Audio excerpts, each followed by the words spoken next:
Good evening.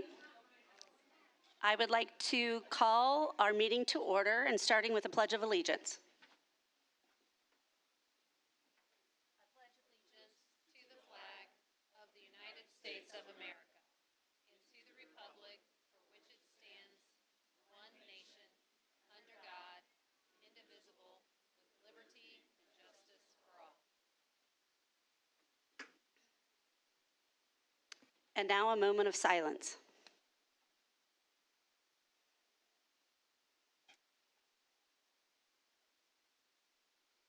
Thank you. Next up, we have recognitions, and I'm going to turn that over to Dr. Heil. All right, good evening, board, and good evening, all of our friends and guests in the audience. Thanks for being here tonight. So we actually have a long list of recognitions this evening, so we're going to get started. But actually, something different is going to be our first recognition tonight, because actually we have a special guest with us, Mr. Steve Horton. I'm going to invite up to the podium. He works with the Indiana School Board Association, and he actually has a special recognition that he's going to talk to us about tonight first. I do. Thank you, Dr. Heil. It's such a pleasure to be here tonight and to be here with this board. I'm so proud of the work that the Noblesville School Board has done this year. They have done work that only 4 other boards in the state of Indiana can claim.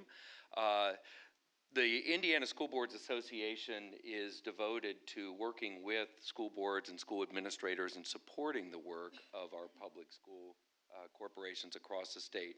Core to my job as the Director of Board Services is to work directly with boards of education. I've had the pleasure of working with your board more than once, and it is indeed a pleasure.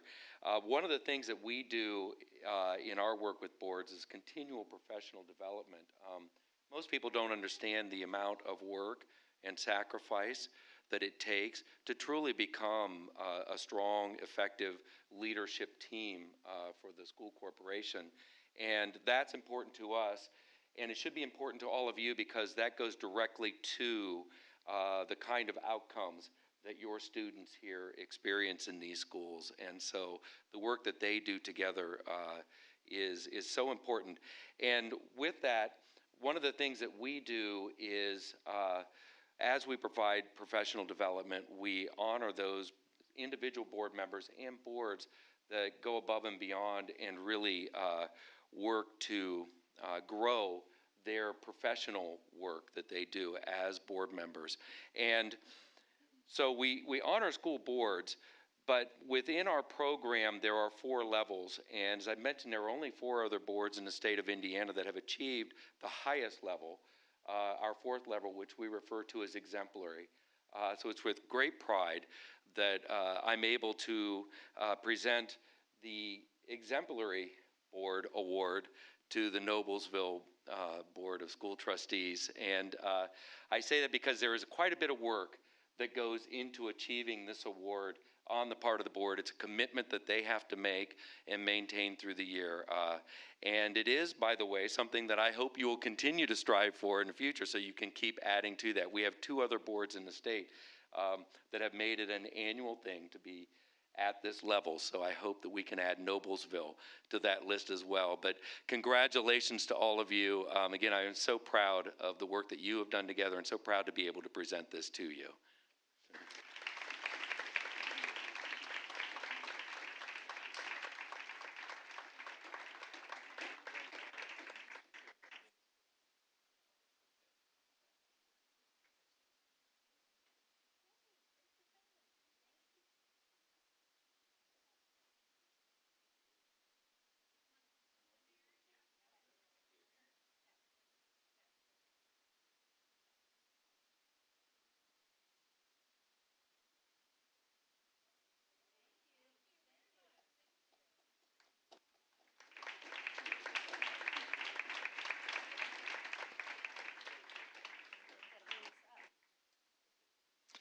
Thank you, Mr. Horton.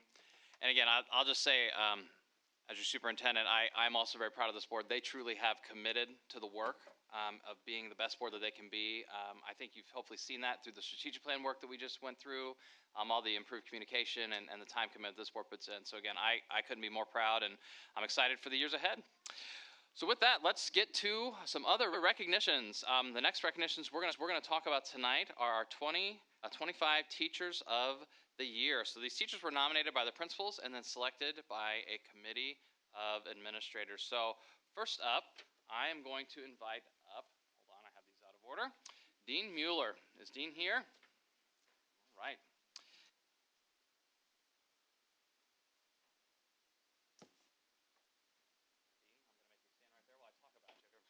So there you go. The goal is to make this as awkward as possible. So here we go.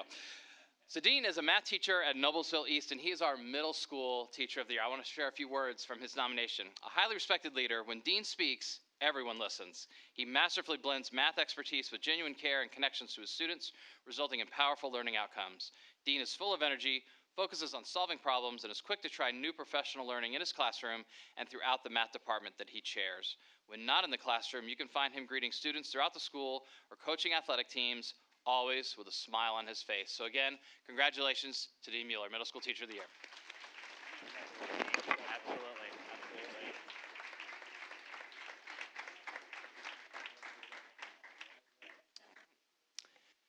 All right, next I'm going to invite up Trisha Schreck.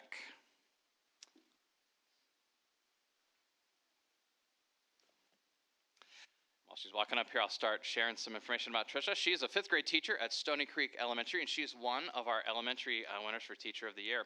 Passionate about improvement, Trish consistently challenges herself and her students to grow in all ways. A collaborative learner and lifelong learner inside and outside of her classroom, she is the go-to colleague at her school for advice, support, friendship, and innovative ideas.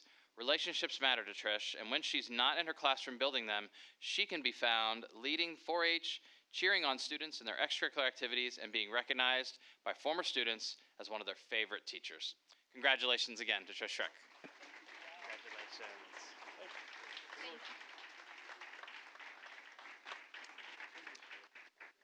Next we have Sam Orr.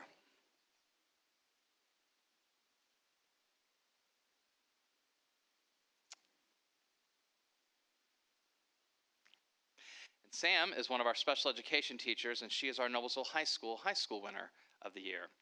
In Sam's classroom, every student feels valued, respected, and supported. She creates an environment where students can thrive regardless of background or ability. Sam uses hands-on activities, innovative technology, and creative problem solving to push her students to grow both academically and personally.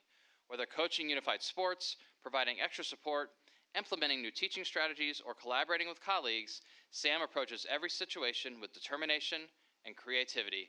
Congratulations again to Sam.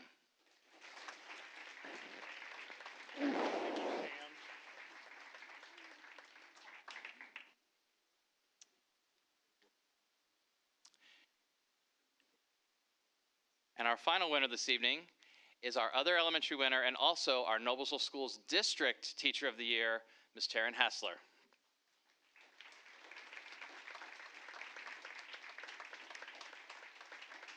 Taryn is our teacher librarian at Noble Crossing Elementary.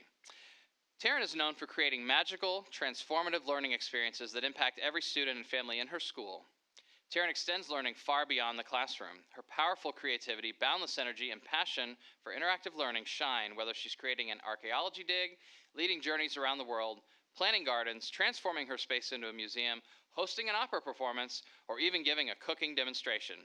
Taryn has reimagined the power of the library to excite students, inspire curiosity, and make connections with the community. And before I say the last thing to get you to clap again, I want to share personally, Taryn knows that anytime I visit Noble Crossing, I cannot leave until I go through the library because there is always, and I mean always, something new and exciting going on in that library, and I feel like I'm going to miss out if I don't go in there and see it.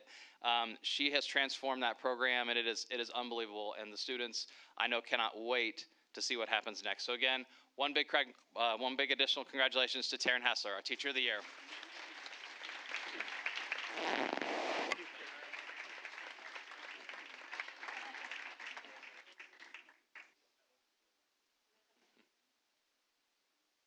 So if you happen to stop by Noble Crossing, you now know where to make sure you check out before you leave the building. You won't regret it. Last week we were there, and I didn't know what I was going to see, but I got to go down memory lane because she had a whole display of all the old 80s video game systems. And those kids, you should have seen their faces. What do you do with this? I'm like, well, you actually had to put a cartridge in. Yeah, that was really something. So, outstanding. Okay, next I'm going to invite Dr. Craig McCaffrey up to the microphone as he recognizes another important achievement because we have another administrator in the room that we're going to honor tonight.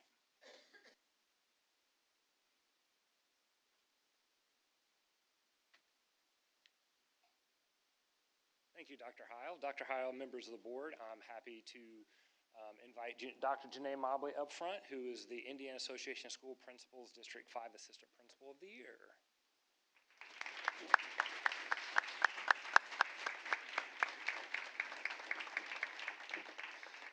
The IASP, or Indiana Association of School Principals, is the professional organization that represents all building level administrators in Indiana. That's over 3,000 administrators. The state is split up into 12 districts. Our district is Hamilton, Boone, Madison, Miami, Tipton, and Howard counties, and so that's a lot of assistant principals. She's nominated and then selected by an executive committee. It does put her up to be a finalist for Indiana Assistant Principal of the Year, which she'll find out in November, I think, when the conference comes up. Yes, you're going to get invited to a big dinner, and they're going to do an announcement there. Dr. Mobley has been a phenomenal leader. She finished her doctorate this year from the University of Kentucky. And so we're very proud of her. She's grown a lot in her time here at Noblesville from being a dean to an assistant principal and has become one of those dependable folks you go to, is really focused on kids and making our school a great place. So I definitely want to congratulate Dr. Mobley on her award.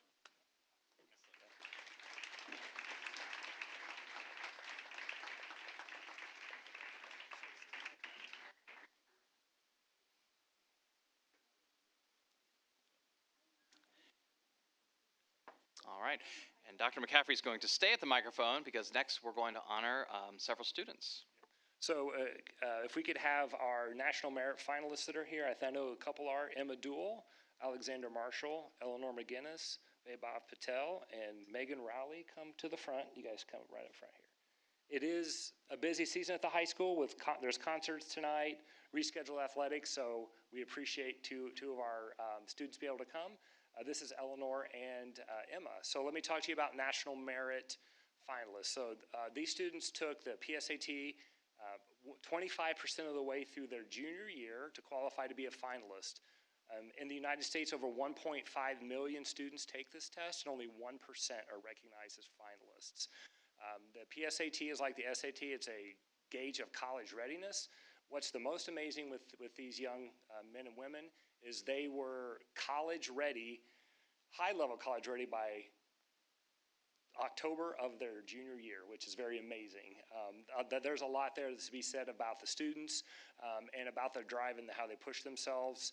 If you, I imagine most of the parents out there would agree that our high-performing students push themselves a lot harder than sometimes even mom and dad want them to. Sometimes they wish they would back off a little bit, but these students are highly motivated and highly accomplished, and so we're very, very excited to see what they'll do in the future. They've qualified for a lot of different possible scholarships at different colleges, and they're going to do very well. But to be in the top 1% of the whole United States of America is pretty awesome. So congratulations to everyone. Thanks.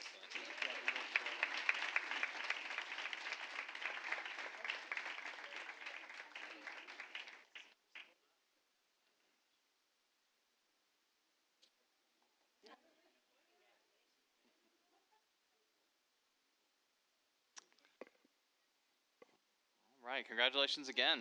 This time I'd like to invite Eric Thornberry up, who's going to talk to us about some accomplishments for Wind Ensemble.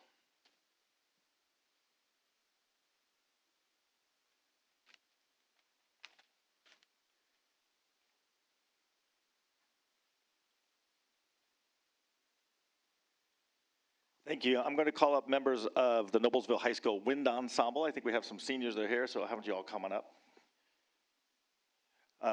And Noblesville has 6 concert bands that are all ability-based. The Wind Ensemble is our top concert band, and there are over, what do we say, about 290 students involved in our band program. So these are the best of the best. And every year, since I've been teaching, this is now 33 years, we take groups to our state music association contest, and the music is leveled just as our bands are. So the easier the music, the lower the group, the more advanced, the higher the group. So group 1 is the highest, and then they also have what's called a state qualification event. So just having a band that can play group 1 literature is a challenge. We have 2 bands that go to state qualifications, and you have to play 2 pieces off of the group 1 list to go to state qualifications. And there are, I believe this year there were 64 bands that went to state qualifications. This is not by class, so that's not 1A, 2A, or it is all bands in the state. And they take the top 16 scoring bands from state qualifications that then go again to the concert band state finals. This is a very hard thing to do. Indiana is an amazing state for concert band, for music. And I've been teaching 33 years. This is the second time that I've ever had a group that plays as well as these students played and qualified for the state finals. Both of those have been at Noblesville. And so we just want to recognize the outstanding work that these students have done. These are our seniors. Many of them, you can see, are heading back to the high school to play the orchestra with the orchestra tonight. We want to wish them the best. Their leadership is a huge part of what has gotten us there. And so congratulations on being the second band ever in the history of Noblesville to make Indiana State School Music Association state concert finals.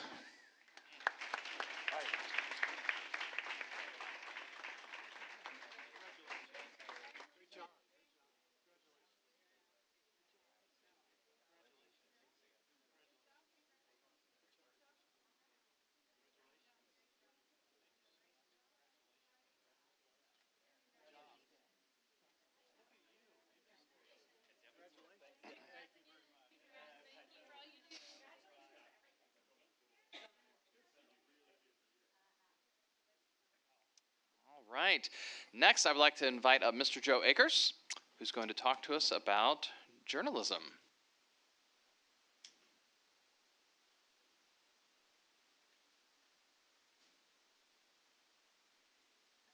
Okay, good evening, everyone. I'm Joe Akers. I'm the newspaper and broadcast advisor at the high school, and we're here to recognize some of our journalism students tonight, along with my colleague Sam Dean over there. She's going to talk about her awesome yearbook staff.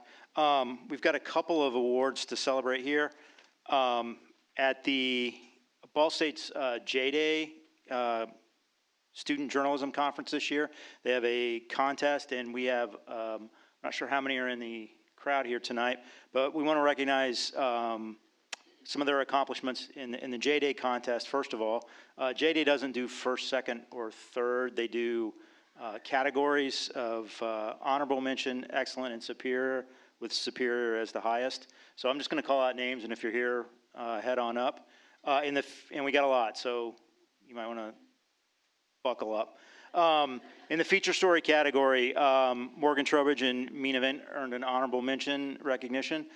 In the sports story category, Aiden Cadell, Azzy Evans, Jude Neville, and Mean Event earned an excellent. Evelyn Summers and Max Hobble earned a superior, and Max Arnold and Becca Garber earned a superior. In the news story category, Drake Lockwood, Liv Parmley, Mean Event, and Bodie Valines earned an honorable mention. In the multimedia story category, Max Arnold, Aiden Cadell, Aiden Colbart, and Jack Rush earned a superior, and our Millstream and NHS News staffs both earned an excellent rating. In the staff editorial category, Anna Eggleston picked up an excellent ranking. In the front page design, Kyla McDonald picked up a couple. She picked up a superior and an excellent both. In the news photo category, Lily Farazi picked up a superior ranking. And in the feature story package, Jacob Tracy and Lily Farazi earned a superior ranking, and Lila Cross and Adrian DeGarte picked up an excellent. In the sports story category, Luke Conrad, Matt Huseman, Jacob Tracy picked up an excellent. And in the overall news program, the broadcast news program, our NHS News Around the County program picked up a superior ranking, and we picked up an excellent ranking for our NHS News staff and our Millstream staff in the Cardinal Awards.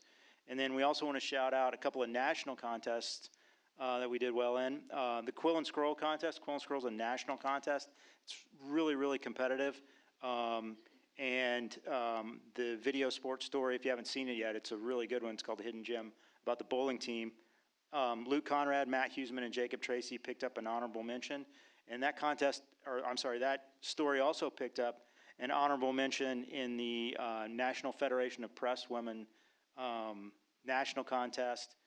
That story won first place at the state level, and all of the first place winners go on to a best in show ranking, and they also go on to the national level. And Addie McMillan and Lucas Zimmer, a couple of our graduates from last year, they won best in show this year for their video feature story. And our NHS newscast picked up an honorable mention for the broadcast news category. And a couple of our other graduates, Andy Harmon and Addie Bussell, picked up second place in the feature story category. So there we go, that was a lot. But we do a lot of really amazing work, and Sam's going to come up next and tell you about all the stuff that her journalism students are doing. Just to brag a little bit, I think we have the best journalism program in the state. We've got 3 Hoosier Stars. Our broadcast staff won a Hoosier Star this year, our newspaper staff and our yearbook staff. Only one in the state, if I'm correct.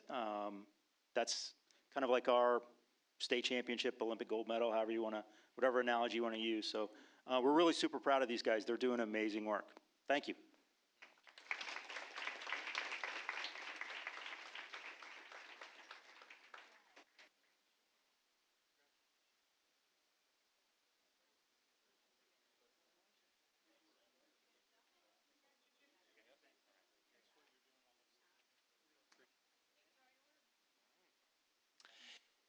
And as Mr. Akers just said, next up is Sam Dean to continue sharing some highlights with us. I'm going to just invite them all up now so that they can just stand here in the awkwardness.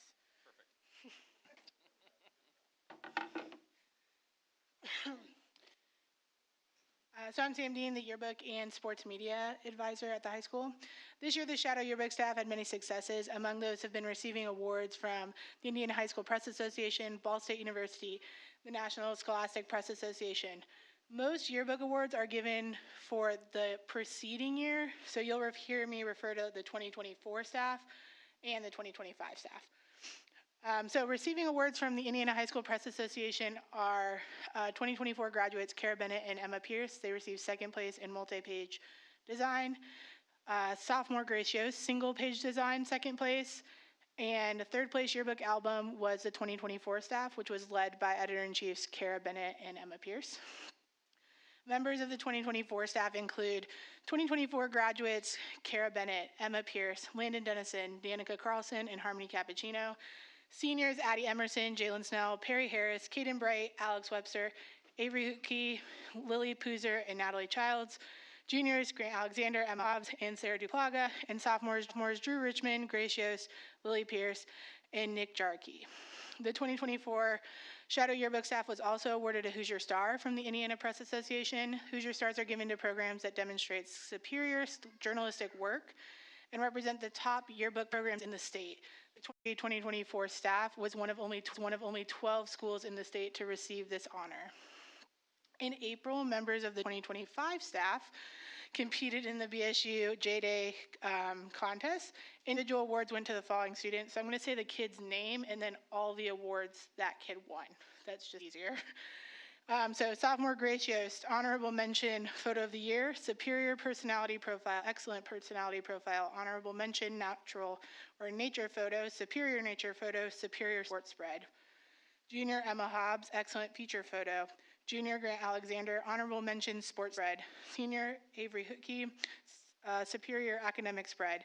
Senior Kaden Bright, excellent sports spread, excellent academic spread, honorable mention academic spread, excellent personality portrait. 2 honorable mentions in photo of the year and an excellent in photo of the year. Senior Addie Emerson, excellent sports photo. Senior Alex Webster, superior student life spread, honorable mention sports photo. Senior Natalie Childs, superior sports spread, honorable mention sports spread. We're not done. As a staff, the 2025 staff received an honorable mention in the yearbook theme contest, which is part of the Cardinal Award. 2025 staff includes Junior Grant Alexander, Senior Kaden Bright, Senior Natalie Child, Senior Avery Hoodkey, Junior Sarah Duplaga, Senior Addie Emerson, Senior Perry Harris, Junior Emma Hobbs, Senior Lily Poozer, Senior Alex Webster, and Sophomore Grace Yost. Finally, students from the Noblesville Media Programs attended JEA NSPA National Convention in Seattle, thanks to the Ed Foundation for helping to make that happen. During the convention, students competed in on-site contests, certification testing, and attended many valuable sessions to learn from the best in the industry. In the on-site contest, over 800 students from around the nation competed. Of those, 75 received superiors, 141 received excellence, 222 received honorable mentions. The following students received national recognition. Honorable mention, sophomore Grace Yost in infographics. Honorable mention in portrait photography, Junior Grant Alexander. And honorable mention, yearbook copy and caption writing, student life, Perry Harris. Additionally, Senior Alex Webster became certified in Adobe InDesign. Alex is the first Noblesville Media student to become certified in this industry standard certification. Thanks.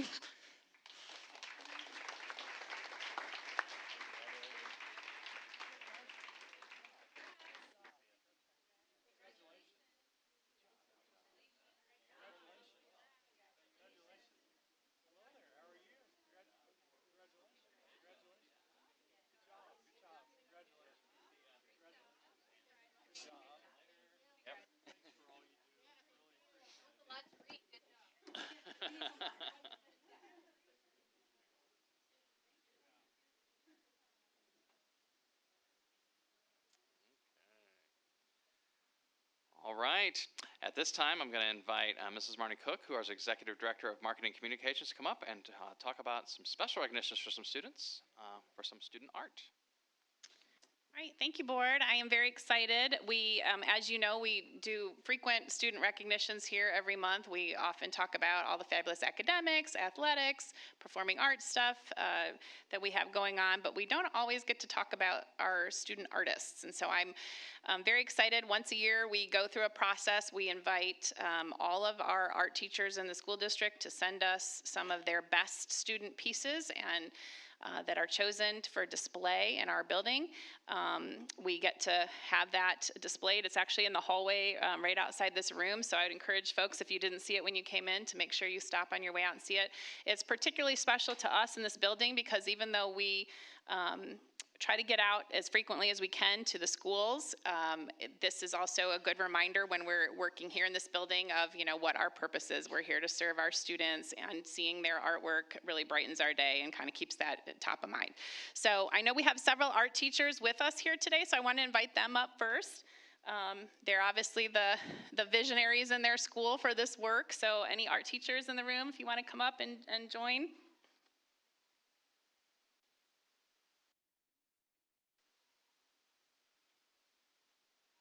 Thank you. So again, these teachers chose, at all of our elementary schools and middle schools, they chose 2 pieces of artwork representing 2 different students at their school. So that's, you know, out of 10,000 plus students, you know, each school chose 2. The high school actually chose 6 pieces just because, you know, they have a lot more students there.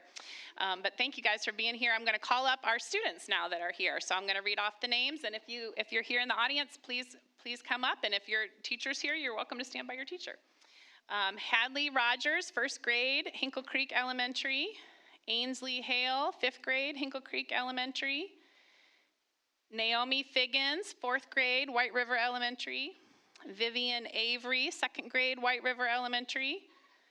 Zeta Jones, 1st grade, Stony Creek. Cora Bristow, 4th grade, Stony Creek. Dylan Faust, 1st grade, Noble Crossing. Ben Verva, 4th grade, Noble Crossing. Libby Charles, 1st grade, Hazeldell.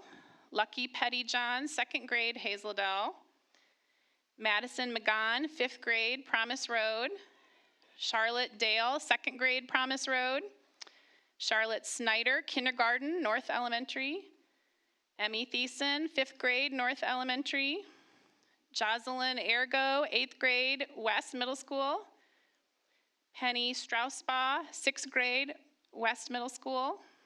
Spacely Finster, 6th grade, East Middle School. Muhammad Awad, 7th grade, East Middle School. Aria Stevens, 9th grade, Noblesville High School. Alexis Moore, 10th grade at the high school. Lily Pierce, 10th grade at the high school. Andrew Rivera, 11th grade at the high school. Storm Held, 9th grade at the high school. And Sam Caudill, 9th grade at the high school. So congratulations to all of our wonderful art teachers and fabulous student artists. Thank you.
Right.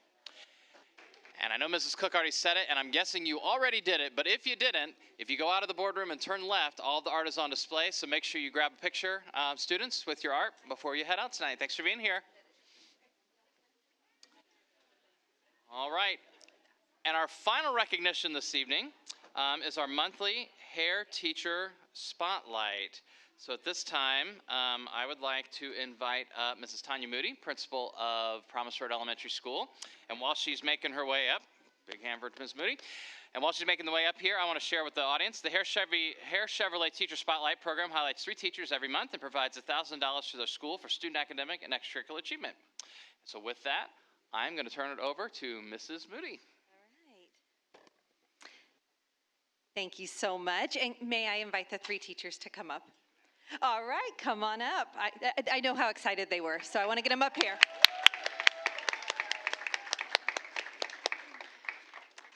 Obviously, I am so proud, and I cannot wait to speak on these 3 teachers who are just incredible educators at Promise Road.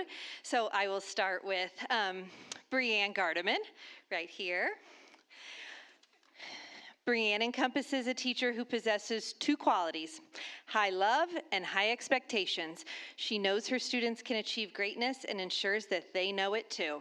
Her colleagues look to her for steadiness in all situations, and she always is willing to go the extra mile. Tori Hamilton. Tori is a natural leader. Her curriculum knowledge has been an asset to Promise Road. Her classroom instruction is so incredibly engaging for her students. She is currently getting her master's in curriculum and instruction. I am so proud of her and cannot wait to see where her career takes her. And finally, Miss Emily Ziegler.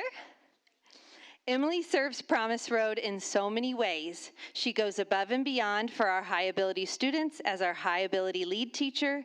She has so many strategies for students who need behavior supports, and her teammates truly depend on her for all things planning and curriculum. She is truly amazing. Congratulations to all 3.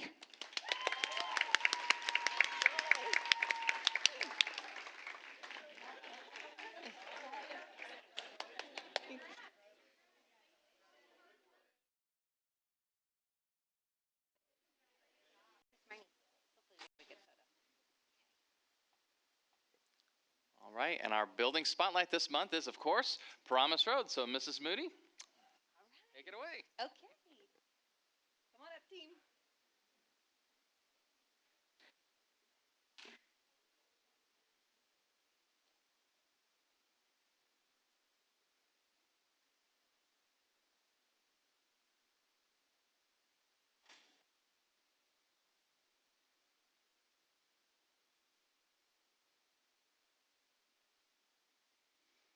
I can do it right here, I bet. All right, well, thank you so much for having us. Last year we came to you and stood before you and really shared all about us and our core beliefs and our theme of growing together. And so we're excited to take that a little bit further in front of you this year.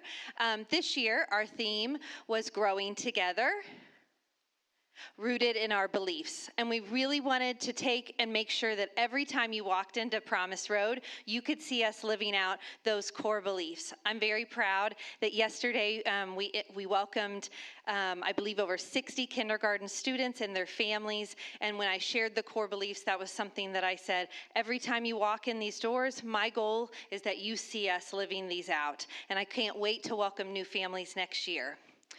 When I asked our leadership team last month, what should we present on? What do you feel strongly that we did really well this year? And I presented a few ideas. And we had some great discussion around it. And in the end, the leadership team felt so strongly that they really wanted to give you an idea of the whole picture. That it wasn't just one thing that made us this year grow and get stronger for our students and as a school and our culture, but it was a combination of these four things: increasing our teacher leadership, ensuring that we had school-wide behavior support, all means all was put into place, which you'll learn about, and then continuing our strong culture. So our school-wide behavior support was definitely a team effort, and as a team, we took a more proactive approach to behavior by focusing on skill building rather than just responding to challenges as they come. We've been working to ensure that students are explicitly taught our Promise Road behavior standards that they need to be successful, and we consistently reinforce those skills throughout the building. Those standards are pride, attitude, wise choices, and safety. A big part of that, of our behavior support, is developing, instituting, and refining systems that support behavior school-wide. We are constantly refining, but one of the key tools that we've put in place that we're really proud of this year is a behavior flow chart. And our behavior flow chart outlines some clear steps staff should take when addressing behavior concerns. So, for example, if a student is off task, that behavior flow chart will indicate, a teacher is redirecting 2 times, and then if a student is still off task and not doing their work, then that looks like privately reteaching our behavior expectations: pride, attitude, wise choices, safety. And so with these clearly defined steps, we hope this institutes some consistency over all of our school and how behavior is addressed in the classroom by the teacher and with administrators as well. We've also made great strides when it comes to tracking behavior data. We're using EduClimber, which is a platform that consolidates and visualizes student behavior data so that we can create a more efficient and transparent system that helps us identify patterns, spot areas for growth, and celebrate what's going well. That way we can get a clearer picture of students' data, and it helps us respond in a more meaningful way. So this means ultimately we're using data to drive our decision making. As a team, we come together about once a month and review the data to see what's going well and where we need to adjust. That might mean looking at what days of the week we have the most behavior logs, or what time of day or what area of the building, so that we can respond proactively and we can be consistent and also be there to support not only our staff but our students, of course.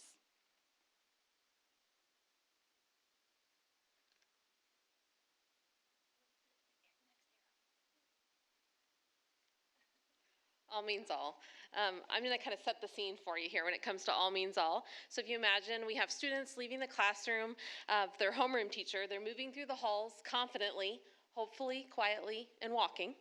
And they're off to join another teacher or staff member in another classroom or another learning space. But that educator has prepared a really intentional goal.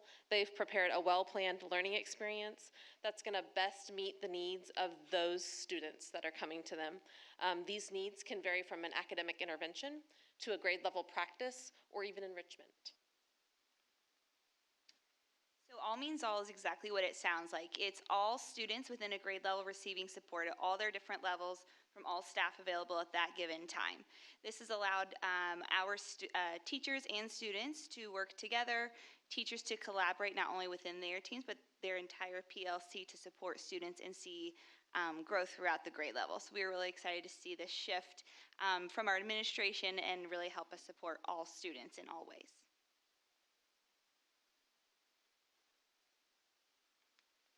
So teacher leads and lead PD throughout the whole school. Promise Road has really taken the initiative to use our professional development days to really use the teacher voice to guide that professional development. So on those professional development days, they spend about 30 minutes depending on a teacher that has a really strong instructional strategy, and they lead professional development on that. Teacher leads also create agendas for our professional learning communities, or our PLCs, every single week, depending on what need the team needs. And the teacher leaders facilitate those conversations and guide our teams through the 4 questions to problem solve together based on data results that we are seeing within the classroom. Teacher leaders are invited to also join a variety of different teams that collaborate to guide our school decision making. The teacher voice has been provided to discuss instructional practices for our multilingual learners, providing school-wide behavior procedures and implementation.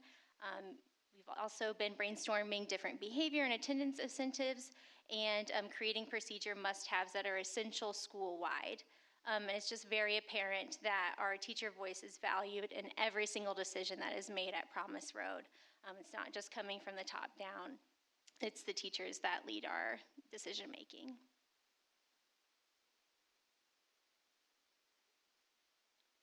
Have you ever seen so many people so excited to talk about their school? I am thrilled to share with you a little bit more about our culture. This is something that I hope is evident just in hearing everyone speak. But we really try to focus in on 3 big facets when it comes to culture. The most important is really building that community. So every single person at Promise Road holds tightly to the belief that relationships are at the heart of all that we do. And you can see that relationships between teachers and students, but also the relationships that we work really hard to build with each other. So we're really intentional in building those connections with everybody. If you were to come to Promise Road through our car rider line or get off the bus, you would be greeted with lively music and dancing. If you were to enter through the front doors, you would see our music teacher with puppets greeting children every single day, and adults. So I really think it's also important to note that our building leaders have the deepest belief that together we can achieve anything, and they lead with that all the time. So at Promise Road, we believe that we are so much more than a school. We are a community, and we are a family, and we really live that out. We also have a really thoughtful lens with intentional leadership. Tori was able to share all of the ways that our teachers lead, but you should know that our building leaders pour so much love into us, and they really take care of all of us so that we can take care of kids well. It's an honor to have them as our building leaders. You're welcome, I mean it. And I think that if you were to ask anybody at our school, they would tell you that they feel valued and honored and loved every single day. Finally, we believe in continuous learning, so every educator at Promise Road is ever growing. We really believe that we can keep getting better all the time, and so we're growing our knowledge in everything, in each other, in our students, in curriculum. We just want to keep getting better, and we're supported in that. I'm a little thrown. She added some of that. I'm going to close this out with a little quote that I wanted to share with you all. Great school culture is not an accident. It happens when we recognize we all depend on each other. We work together to create supportive, caring conditions for everyone. Students, teachers, support staff, guests, everyone. We are so proud of our really intentional efforts that we've done at Promise Road to maintain our culture and build this culture that we have there. I know everyone shared a lot about it. I want to share a little story as well. Last summer we were hiring for a few positions. We had different teams, different days coming in, and it's a really popular question for candidates to always turn around and ask, what's special about Promise Road? Why should I come to Promise Road? What's a word you would use to describe? And Nikki already hinted at it, but every day different people mention family. It's a special feel at Promise Road, and we hope you got to see some of that and feel some of that today. So thank you for your time. Oh my goodness. I forgot to do that. So Yes, of course. This is Tanya Moody, our principal. Yeah. Katie Caesar and Peyton Moore, our counselors. Kim Schrank and Sarah Jones, our learning specialists. I need to see. Tori Hamilton is one of our first grade teachers. And Nikki Boyle is our instructional coach. And I'm Billy Pham, the assistant principal. So thank you all for your time.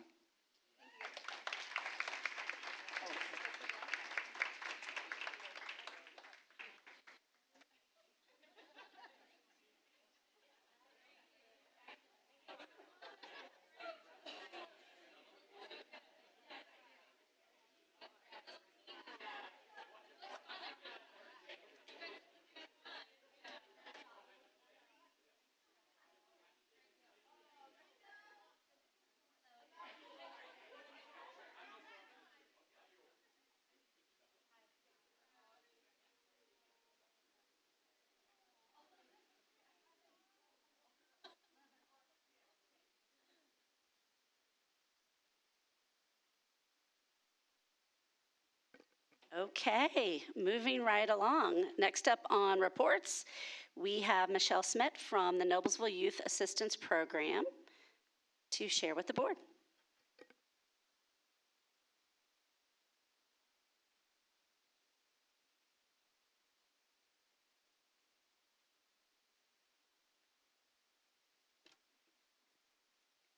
Good evening. Thank you all so much for having us here tonight. We are really excited to share some of our programming, the things that we're doing that really reflect who we are and the work that we do outside of our casework.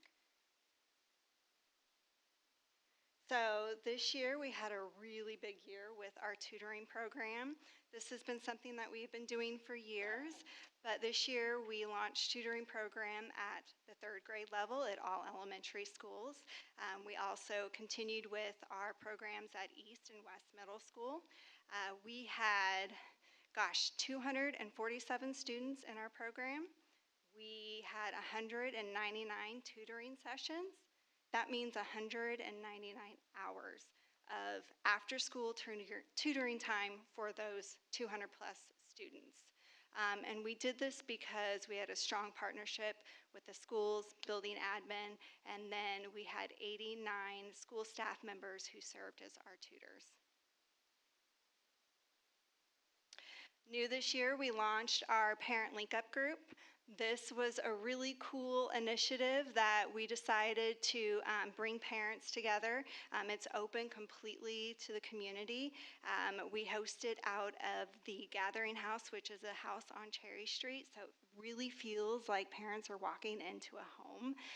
We always feed them a meal. We usually do it on a Wednesday evening once a month. It's meant to be a small community environment, so parents who are walking the same journey can share and connect with each other. This year we had almost 180 participants through that group, and we only did 10 sessions, so that tells you kind of the impact. Next year, we are working to launch an additional time that will be during the day for those parents who maybe have sports activities or are busy working in the evenings, and so we'll be able to have guest speakers then as well, but we'll be able to focus on more parent-related topics. So it was really, really cool. Our last one that we had, I could tell the families were really bonding and really starting to share that connection, and that's what we want. We realize in the work that we do, we have so many families walking a very similar journey, and so it's nice to create a safe and comfortable space where they can connect. I'm a parent myself, and I know I value that, so it's nice to give that space to others. Another initiative that we've had, this has been something we've had for a long time, is We believe in mental health supports is really important to the youth in our community. And so some of the things that we do with connecting families with resources and different mental health supports, we also work with a lot of different community partners, and Agape is one of those. So that relationship really solidified this year, where we are able to have 8-week sessions for 12 students throughout the year for them to be able to participate with horses and work on skills together. We've realized this has really helped with some of our students who are maybe struggling with attendance or different things, and the talk therapy is not necessarily a right fit. And the age range can vary, so that's also really, really neat. The sessions are usually about an hour and a half where they do some group work together. And what's also cool is the parents are able to have space too to connect while their kids are enjoying the horses. So very cool. I'm going to turn this over to Brandy, but I just wanted to say thank you so much for all you do and for allowing us to be here and serve alongside you to support our students.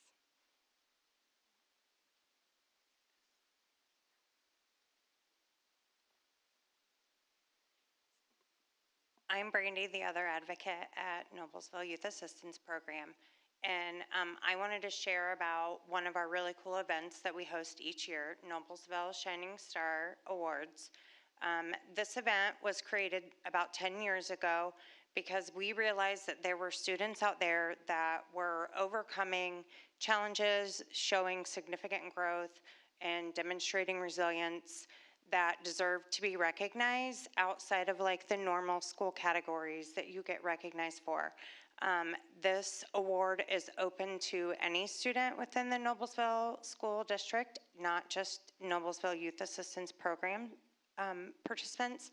And we wanted to do this event as a way to say thank you to the schools for the partnership that we have.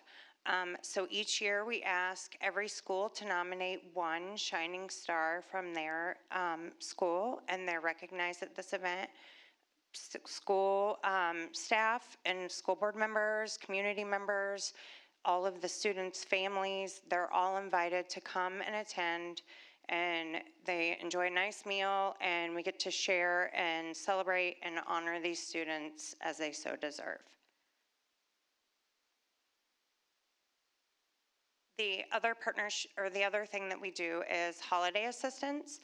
And while through this effort, we do serve our Noblesville Youth Assistance casework kiddos, we also open it up to the schools if they receive requests for seasonal support that maybe they can't find a sponsor for. We are more than happy to step up and take care of those kids for them. And last year, we provided holiday assistance to 74 youth. We do that using funds. It's a combination of using funding that we raise at our Stuff Your Stocking event, and then also through partnerships with community organizations, businesses, and then private sponsors. The Stuff Your Stocking event from last year, we were able to get a sponsor last year that allowed us to provide free stockings to all MYAP families. We raised almost $4,000 last year, which was a record for us. And our career exploration camp last year was our inaugural year for that.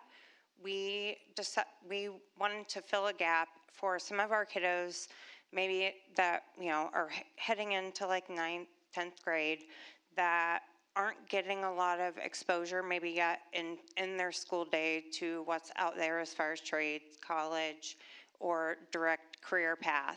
And so it was trying to find a way to engage them in something over the summer that would expose them and give them those experiences.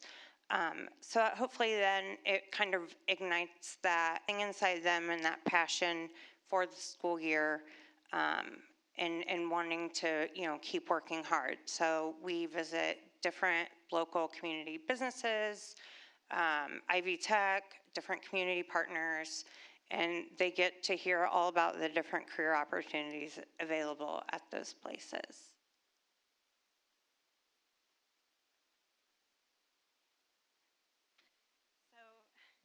This slide was really exciting for me because, of course, I got to dig into all of our numbers and figure out what is our impact when you look at dollars. So if you see that, you can see that we're putting over $100,000 back into our community. And what's really, really cool when you look at that impact is when we look at our casework side, which is mostly what people know us for. We're social workers. We support our families in lots of different avenues. But only about $30,000 is actually our casework. The rest of that number is going directly into our community.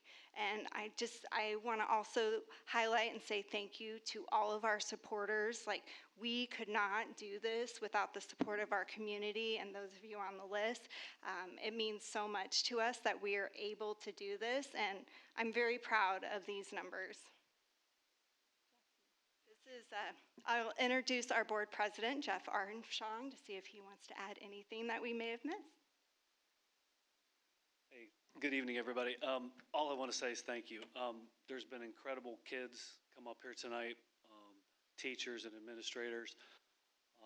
The schools are amazing. Occasionally a child will need a little extra help, and that's where we come in. We're honored that you guys let us do that. It's a blessing, and we treat each one of these kids like you do. We love on them. We do everything we can to help them and help their families, and thank you all so much for letting us do that. Thank you. Thank you.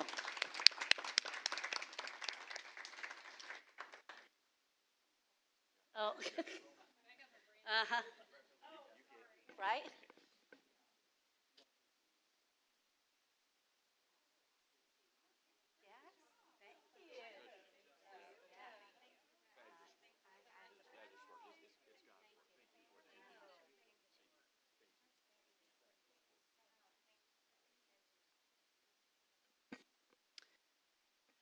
All right, moving on through reports. The Department of Learning will share details about the ELA program review.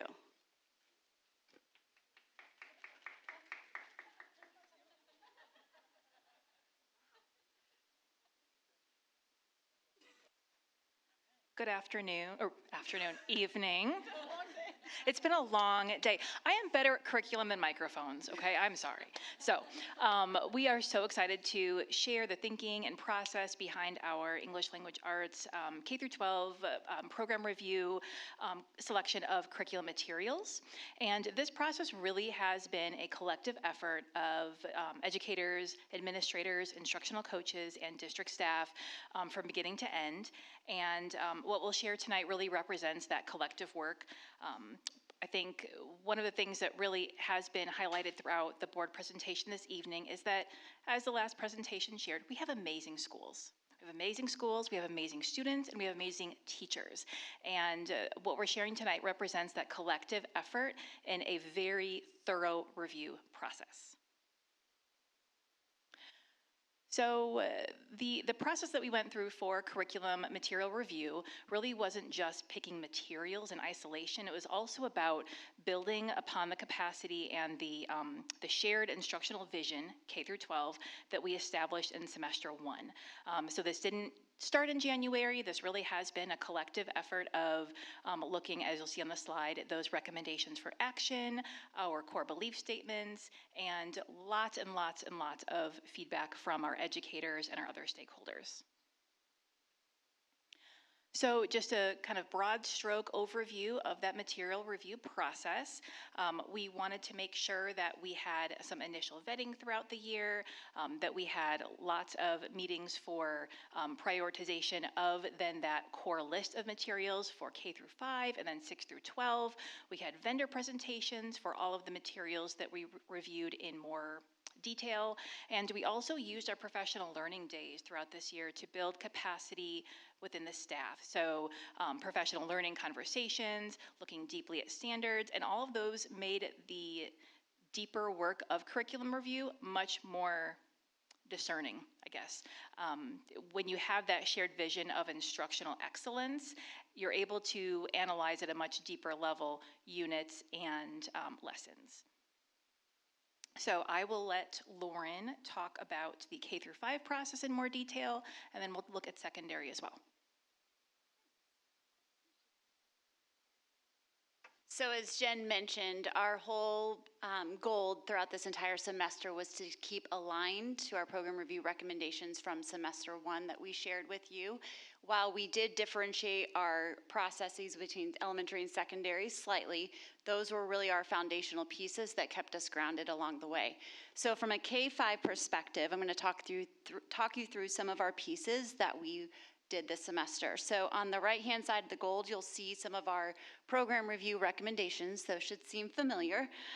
So again, we were trying to align our recommendations throughout our entire review process. So that started with even toward the end of first semester, when we brought in our elementary program review members, our instructional coaches, and our elementary administrators for lesson walk experiences, which means we brought in each of our vendors from the high quality curricular materials list offered through the state to learn more about the materials, strictly just to ask questions, gather information. And then early in the semester, we were able to narrow that scope of options by using a rubric that had 13 different categories. And that rubric was derived from the knowledge and practice standards for teachers of reading, the evaluation tool provided from the state, and our program review recommendations for action, as well as our belief statements. So we compiled all of those into a rubric and then used that data from that team, from our program review members, to narrow our scope of options to our final 2 options, which were CKLA, the 3rd edition from Amplify, and Wonders from McGraw-Hill. From there, we gave access to both physical and digital materials to our elementary staff. They had materials at their building, and then they had, we call it our one-stop access document, where they could have digital credentials. They could actually ask questions in a Google Doc that we had ongoing conversations with both vendors. And then we were also able to provide them with cross-building collaboration conversations during our professional learning days, as well as additional presentations from both vendors. Also, finally, we provided virtual office hours for our elementary staff throughout our entire semester, so staff could hop on and ask questions, either as a team or as an individual, about the process. Along the studying of materials this semester with our elementary staff, they were provided the same rubric that we used with our elementary program review members when narrowing our scope of options, and that rubric also had additional guiding questions. So really the idea was that throughout the entire learning, studying, growing alongside these materials, they were using that rubric from the very beginning. So they were able to ask questions. They were able to go look deeply within each of those materials to pinpoint those areas within our progression. A new part within our material review process this year that was a little more explicit, which I'll talk a little bit more in just a second, were lesson experiences. So we were able to provide an opportunity for elementary staff to engage with both materials with lessons. And we worked very closely with our instructional coach team. We worked with our ML collaborative teachers. They also supported teachers to have lessons that were aligned with where we were within our instructional pacing currently and aligned to our standards. And so teams had opportunities to try lessons from both materials and provide feedback. And so that was a very big highlight through this semester for us. And then lastly, we submitted those rubrics for submission. We gave teams a 2-week window for this round of our process because we wanted teams to have ample amounts of time to study each of the materials, and also wanted to provide equitable opportunities across our building, meaning we didn't want a first grade team from one building to submit their rubric in early March and then another team doesn't submit theirs till later March. We want everyone to have the same amount of time to really make sure they're making a sound decision with their rubric submissions. And at the bottom, you can see some different things that we were really looking for within both materials. Those relevant real-world literacy experiences, strong foundational skill support in grades K through 3, critical thinking, vocabulary development, ongoing support and differentiation for all learners, and then having that close connection with reading and writing. So again, this is, one of these moments I want to highlight from our elementary staff, because this took off more than what I think any of us could have anticipated. And in terms of teacher ownership, buy-in, participation, we had strong participation across all 7 of our elementary buildings. Some buildings had every single team participate, and it wasn't just trying the one that they thought they liked the best, they tried both. And they were able to really get in alongside students, try things in that authentic context. And we were even able to get out and see, you know, teachers teaching, kids experiencing these materials. We saw administrators jumping in and co-teaching. We saw instructional coaches co-teaching. We saw everyone really making this collective effort for the betterment of our kids with literacy, and that was really exciting.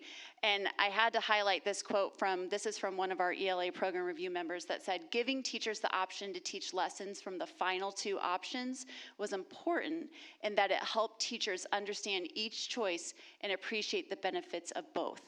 And we heard that feedback throughout this semester that they may have had one idea based on the rubric about a material, and they said, you know what, I actually was able to find positives within both. My kids were able to experience positive things within both options.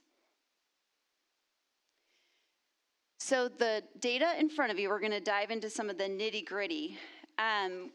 We had a total of 110 rubric submissions across all 7 elementary buildings. And again, we are really looking at this from the standpoint that we are an elementary collective. We are making a commitment to our students and to our staff together. And I think the results of these rubrics show that this truly was a collective effort from all of our elementary staff. You're going to see 4 columns. The first 2 columns are going to show the CKLA through Amplify next to Wonders, which was through McGraw-Hill. The average rating for each of the rubric categories is shown. The one that is gray and bold had the higher average rating. Our rubric was on a 4-point scale and had a progression through each. Going into these final 2 options, we recognize that there's a reason why we were putting both of these options in front of our students and staff, because they both offered strong alignment to our program review recommendations and the specific needs of our elementary students. So as you can see within those first 2 columns, it was very close, very close. And the second 2 columns is all staff submissions, and we actually took out administrator feedback just to show where that teacher voice is still very important. So I'm going to leave that up there and just talk to you about a couple of data statements from there. So across all elementary staff submissions, CKLA, averaged higher in 7 out of the 13 rubric categories. Wonders averaged higher in 6 out of the 13 rubric categories. So again, very close. There were no tie average scores.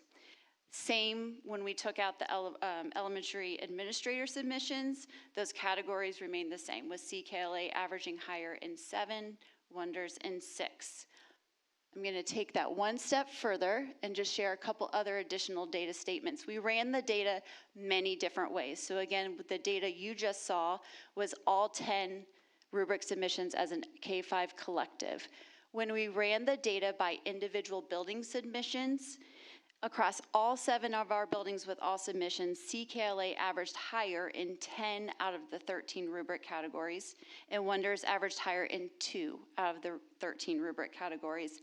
And those 2 categories included fluency and differentiated instruction. Tie average scores were seen in 1 rubric category, which was reading comprehension. And then across our building scores, there were some ties. So again, it was a very, very close differential. And then across all 13 rubric of categories, I'm sure as you could see from the previous slide, there was neither material was a clean sweep across. We also gathered qualitative feedback from our staff on our rubric as additional notes, and we took that into consideration and grouped that into areas of strengths, concerns, and additional wonderings for both options.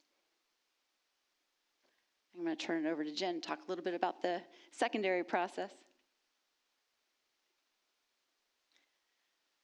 So the secondary process is similar to what we have done in the past with science and with math in terms of piloting units, piloting lessons, analyzing lessons, and unpacking those within the PLC process.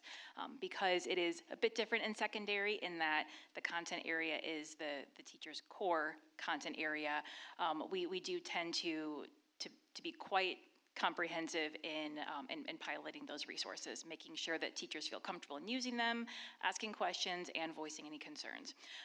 But as you see here, it's very similar to the process that Lauren shared in that we start with an initial wide list, we vet that against a common rubric with our stakeholders, coaches, administrators, teachers, outside consultant, and then we prioritize those to the top 3. We also made sure to look for alignment purposes at those that were also being considered across K-5. So we looked at those top resources during the January Professional Learning Day and had avenues for teacher feedback after that. We also made sure that we had a rubric across the categories that are critical for middle school and high school language development, not only reading and writing reciprocity, but all of those other content area considerations as well. We decided to do a temperature check with all of our teachers at the February Professional Learning Day. Where are we at? How are you all feeling? And the vote was, I think 98% wanted to move forward with StudySync as our core resource, 6 through 12.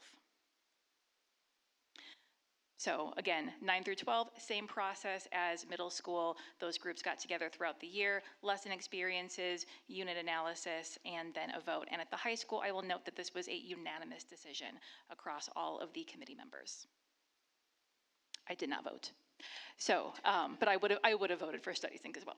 So I won't read all the teacher feedback to you, but I did want to reflect some of those themes of noticings that teachers had about StudySync. It's a McGraw-Hill product.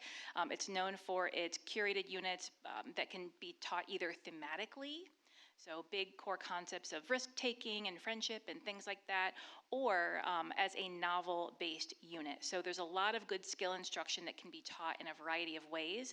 Teachers have a lot of flexibility, but teachers also really liked that there are core common texts, and that those are going to be our anchor texts across East and West, and then across all of our classrooms at the high school level.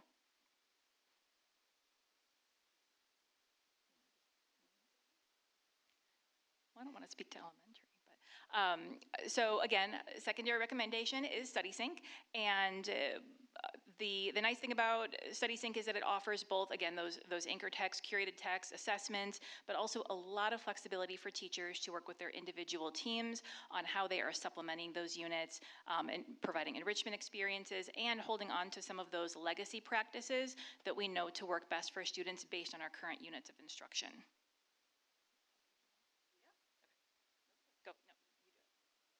Oh, I will just talk about why. No, either way. Okay. Well, at the elementary, we are recommending the adoption of CKLA, the 3rd edition, and here's why. So something to note is that our program review committee did look at, there are 2 editions that exist right now on the advisory list through the state. There is the 2nd edition and the 3rd edition. We are really excited to be able to pursue the 3rd edition because we see things that meet the specific needs of our students, such as the increased writing instruction, the more supports to reach all learners, the streamlined pacing, and more authentic literature. So there have definitely been some enhancements and revisions made from the 2nd to 3rd edition that really aligned with our program review recommendations for action. When we looked across all of the data sets that we ran with our rubric submissions, our qualitative data, when we looked at feedback from our parents, we offered them an opportunity to provide feedback on materials through our school newsletters. We talked to surrounding districts who are using both materials. And again, we have a neighboring county that's using CKLA, the 2nd edition, but it still gave us context to be able to think about our decision. And so when we think about the most comprehensive approach to our literacy instruction for K-5, We feel CKLA will really enhance and lift the level of our literacy instruction across our elementary buildings. We think again about those strong foundational skills in grades K through 3, vocabulary development, those rich, real-world relevant experiences. And then in addition to thinking about our students, CKLA provides a robust professional learning opportunity for our staff. It embeds it within the material, as well as has ongoing support for our teachers and staff as they continue on their learning journey. And so you can see the strong connection between Scarborough's reading rope and the sciences of reading, as well as you can see the unit projections on the top of the screen. And the way that they build background knowledge with students is that students will have nuances that weave in and out across their entire K-5 schooling. We also have choice unit opportunities within the CKLA 3rd edition. We gave collaborative teams an opportunity to provide feedback on the 2 choice units that come within the material for their grade level as well. So again, teacher voice, transparency with our data has been 2 main priorities along the way. And we feel very confident that our 3rd edition will be able to meet the needs of our students at elementary.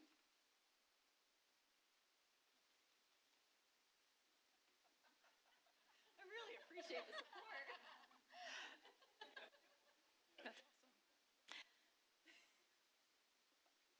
Don't want to follow that. Okay, so Study Sync is also great, and when we look at the different comprehensive routines and experiences that students will have, sixth grade all the way up through any of the 12th grade classes that they would take, we've really noticed that Study Sync is building upon some of our practices that we've been really learning together over the past few years, integrating fluency practice at the middle school level for reading comprehension, for confidence, for rate and just overall confidence in reading, close reading routines that would be the same across classrooms and across buildings. So we're not just reading a text once, we're reading it over multiple days for multiple reasons.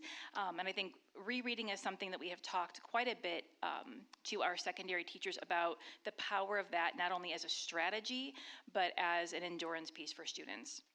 We also know that along with core reading across the grades, we want to integrate the root, like derivative, Greek, Latin, vocabulary study that Study Sync includes, and we'll be doing some deep work with that, as well as grammar instruction that is also aligned throughout the 3 buildings.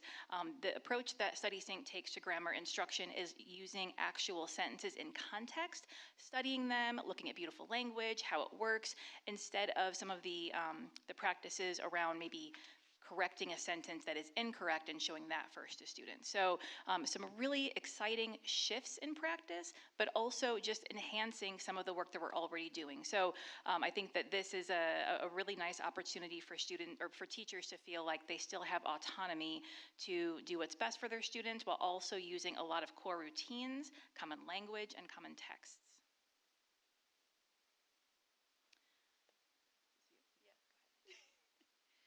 So as we conclude, as good as we are, we can always get better. And one of the areas we've recognized within our program review process that we could continue to strengthen is thinking through our implementation plan as well as our monitoring of our materials. And so as we think toward our ELA program review adoption, we are working extensively to have a plan of action in terms of our de-implementation. We're working really closely with our buildings currently to talk about what that looks like and sounds like so that it's systematic and not chaotic. I don't know if that makes sense. And then thinking about that implementation plan that includes the professional learning. Many of our teachers are eager, they're excited, they're ready to dive into those professional learning experiences. Many are continuing to familiarize themselves with materials, and so we will be working closely with our administrators, our instructional coaches, our ML collaborative teachers, our learning specialists, and at secondary continuing to work with department chairs and instructional coaches to really think about how we are making that collective effort, because again, we have tried to be very, very intentional this semester with our process to make sure we are going back to those program review recommendations, and then our implementation plan is not just a one and done. It is we are having those monitoring checks along the way What does that look like and sound like? How are we getting into classrooms? How are we collecting student artifacts and bringing it to the table? How are we bringing teachers together for cross-building collaboration opportunities? So we are excited about what this opportunity provides us, and more importantly, what this opportunity provides our students. And so with that, I'm going to leave it open for questions. Thank you. Thank you for all your hard work on this. Wow. Questions? I mean, it's not light work, for sure. You guys are very good at what you do, which is why you're doing it. So thank you for, being the leaders for that. I'm assuming, which, I know, I'm not even assuming, I know you have, but just to confirm, the programs from like the K-5 to the 6-8 to the 9-12, they all work well together in increasing those abilities. It's a great question, and especially when we have a different program, K through 5, than we do 6 through 12, that it's something you want to think about. And Lauren and I have talked extensively about this. When we look at program alignment, one of the things that we also want to probably put at the top priority is what is our expectation for mastery of the standards at each level? Because that shouldn't change by program, and we have to make sure that we are aligned in that more than anything else. Does that make sense? Yes. So I think ongoing conversations with that will never stop, to make sure that we are norming, that we look at student exemplars from 5 to 6 to 8 through 9, having those conversations. It doesn't matter what curriculum you pick, as long as the standards, a common understanding of the standards is our basis. And even within Wonders being our other option at elementary, and that was McGraw-Hill, which also studies Ingalls McGraw-Hill, there is no correlation between the two materials. So meaning you're not going to lose vertical alignment from 5th to 6th grade, even if we would have pursued that other option. So it kind of goes back to what Jen was saying. So. Okay. Yeah. With the vote being so close, how did you ultimately decide which program? With only 2 teachers, had reservations, but the other 26 were all for it. So reservations in terms of they wanted additional time with lesson experiences, which we gave them. But I think continuing to have a pulse on how are we feeling, how are things going, is going to be something that, as we know with any adoption of any new program, you want to be listening in, you want to be asking questions and making sure that people feel comfortable. One thing that we're going to do next year, we did it a bit this year for science and it was very successful, just having regular virtual office hours at the end and during every unit. How's it going? What are successes? What are you seeing from students? Making sure that we have lots of channels of communication. Any other questions? Sorry, of course I have another question. For the K through 5, there was 110 staff members. How many of those were administrators? Do you know? It's not that important. It's just curiosity more than anything. I would have to look back. We did not have every single administrator team submit. I believe we had 4 out of our 7 buildings submit. So it did not, like I said, you saw in the data, didn't change the impact. But again, we've highlighted the importance of teacher voice in this process all along. So that's why. But if you want to know, I'm happy to follow up with you. I probably have it on another data slide somewhere. I was just curious because you had differentiated between the 2, so I was just curious as to how much. And really the purpose behind that was just to show our teachers that even with administrator feedback, that did not change the outcome of the decision. Which is great. Just to show that we also do value our administrators as part of our elementary collective. They're very much part of it. So just to show our teachers that it didn't change the outcome. Right. And then which curriculum is next? That's the bigger question. I think we're taking a break. Yes. We'll come back and share how things are going. Right. Well, thank you both. You both are amazing. I know this is super hard work. Stephanie and I being involved in the beginning process. So great job. Yeah, so I wanted to commend you on giving teachers the ability to actually practice with this stuff in the classroom, because I know if I was a teacher, I'm not, but if I was being introduced to a new curriculum, I would be like, you've got to let me try a lesson, because I can read all about it all day long. I can look at a rubric, but unless I'm in the classroom trying it out, So I love that you did that, and it sounds like you got a lot of positive feedback. I mean, I know it's a lot of work for the teachers to have to do that, but man, that's a great way to know whether or not a curriculum is gonna, if you really like it, if you can actually try it out. So kudos to that. Like, are you gonna be doing that with all of the reviews from here on out, like math? Because of the overwhelming, we've always provided opportunities and encouraged teachers to try different aspects of the curriculum in our past program review recommendations, yet this particular way, the way it was structured, worked very, very well. And again, probably better than we could have anticipated. So yes, we would now like to include that as part of our process moving forward, because that teacher feedback was overwhelming. I can't tell you the number of emails or texts or someone stopping me in the hallway and I was in building and said, hey, I just have to tell you, I am so glad that I tried both of these materials and my kids were really excited. And it just, I think it also, when you have two options that are both very strong, there's always the possibility of disappointment. And so this helped teachers recognize that, you know what, within either one, there are positives and strengths that I can teach to. And they're already ahead of the game because they've been studying them and using them and learning them. So it'll make it definitely will be part of our process. And they're going to be implementing this in the fall, is that right? Yes. Okay.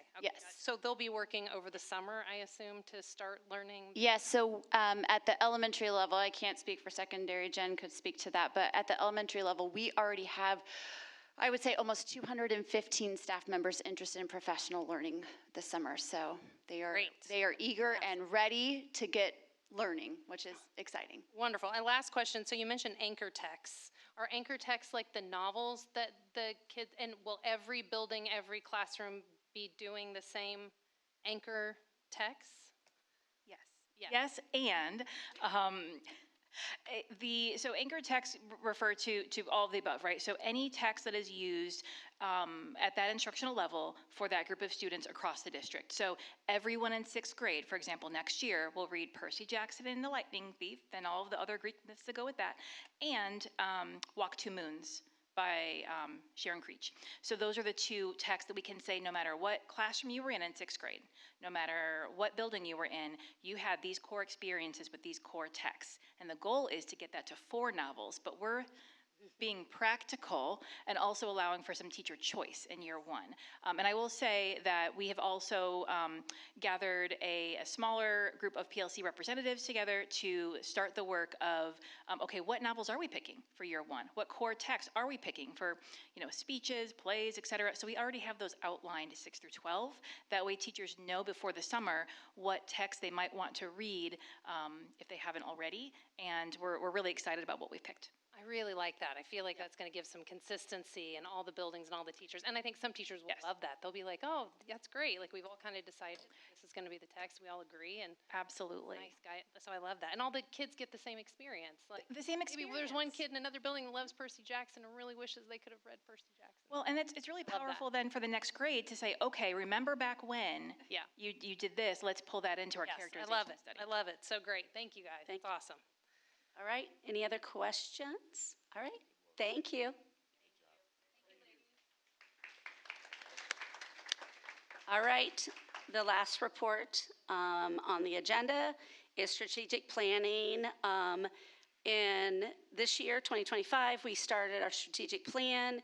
In each board meeting, we rotate. And this meeting, we have Marnie Cook.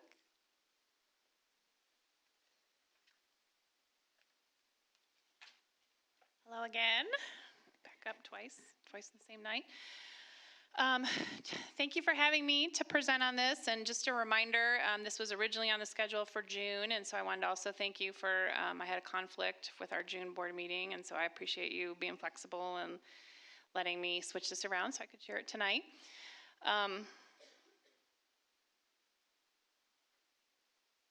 Andy, this isn't for...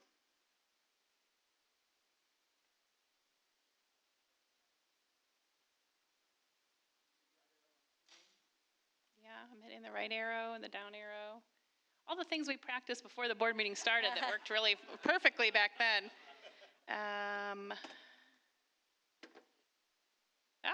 There was something. That's the end of the presentation. Oh, I think is this the end of the presentation? Okay.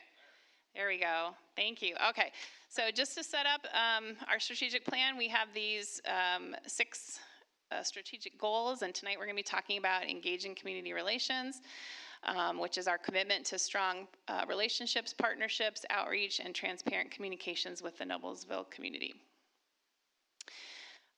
There are a couple of different measures of success that we identified when you guys were building this plan. This is kind of, put another way, this is sort of what good looks like in this area, right? We said that the Noblesville community is engaged and informed about what's happening in their schools. Families and community members express a high level of trust and confidence in our schools. Noblesville Schools is the educational provider of choice in Noblesville. We create and maintain strong community and business connections in support of our district objectives, and we are a dynamic partner and education leader in supporting overall quality of life in Noblesville. So this is kind of, when we're doing this area well, this is what this looks like. So within that, we developed a couple different strategies, and I'm here to kind of talk about those strategies and then the tactics that we're working on underneath each of those. So the first strategy to kind of accomplish those objectives was to use a wide variety of communication outlets, tools, and events to inform local audiences and support district objectives. So just as a kind of a refresher, reminder, I know you guys are aware of some of these things, but some of them may not, you may not have made a direct connection that it falls under this area. These are things that we're doing currently in this area. Obviously, we have our website as an important communication tool. We utilize school newsletters, our In the Know district newsletter. We do an annual back-to-school communication newsletter. We have an internal run-of-the-mill employee newsletter that shares news from our district leadership staff. We have an annual print mailer that we've started doing in the last couple years that goes out to all residents in Noblesville. We have a large back-to-school bash event that attracts thousands of our families. We have active social media engagement. From a traditional media standpoint, we have approximately 200 news stories a year, which is a lot, I think, which is good. And the overwhelming majority of it is certainly positive news coverage of exciting things that are happening. We also obviously support when we have the need for crisis communication, issue responsive messaging, and by that I mean when something comes up that we need to clarify or address with our families. We're working to be ahead of those things and make sure we're timely and sharing information with families. Direct messaging, obviously, direct emails and using our Parent Square software to share direct messages with parents and staff. We have a large back-to-school employee event.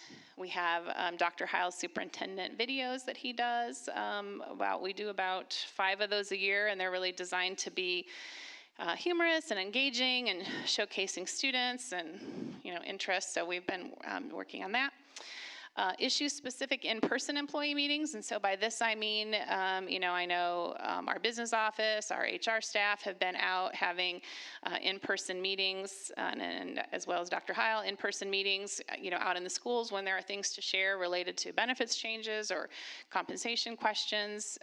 We also use, obviously, in-person meetings as well, and just ongoing promotions of major district news and happenings. So those are kind of things that we've historically done and are still continuing to do. And then in this area, some new things this year. Dr. Heil and David Hortemiller and I have been working on a new financial, education site called Dollars and Cents. I know you guys are still kind of reviewing that, and we hope to have that shared out with the public soon, but that's obviously something new in this area that we've been doing. Your strategic plan is something that I think falls under this area of things that we have put together and are sharing out kind of our mission and vision with the community. We recently implemented some customer web channels. This was really Andy Swickheimer's suggestion. He and I kind of collaboratively share responsibility for the website, and he had raised the idea of creating some specific channels on our website that were targeted for staff, for families, and so he has done some work with that to kind of realign things and make it more user-friendly for our stakeholders. And we've also released this year newly a big recruitment video to kind of share and celebrate our news as a kind of a Forbes being recognized as a top employer in the country. So I wanted to take just a second and kind of share that recruitment video again. And one of the things you'll notice when you're watching this is there aren't a lot of students in this video. It feels very different than maybe a lot of other pieces that we produce. Typically we're putting our, showcasing our students and all the amazing things they're doing. This piece is really designed to focus more on our culture that we offer as an employer. Every school district has kids. Everywhere that someone could choose to work would be working with kids, right? This is really designed to highlight kind of our unique culture at Noblesville Schools.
Yeah. Yeah, thank you. So that was, I'm proud of that. Obviously you can see that showcased really, a wide variety of footage representing lots of different types of employees, representing lots of different points in the year. It took us a long time to gather that footage. It wasn't something that we could just go out in a day and catch, but I think it gives a good snapshot.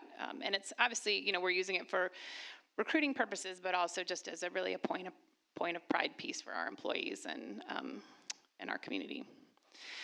So one of the other strategies that we talked about was providing opportunities for community outreach, engagement, and feedback. We do this in a couple of different ways on a regular basis. Social media monitoring, I think of this as kind of social media listening. So I'm out, monitoring different social media channels. When I see things that we may need to respond to in the real world, we take action with that. So if I see, a lot of parents have confusion about an issue, maybe this is something we need to, clarify for people or communicate about. So we use that as a kind of a monitoring tool. Obviously our board meeting recognitions that we do here every month and had some great ones tonight is a great way for us to engage with our community. We also have our Miller Ambassadors program. I know board, all of you have been through this program, and this is a great, community leadership opportunity for us to build relationships. We have approximated folks that have been through that program now with our most recent class graduating.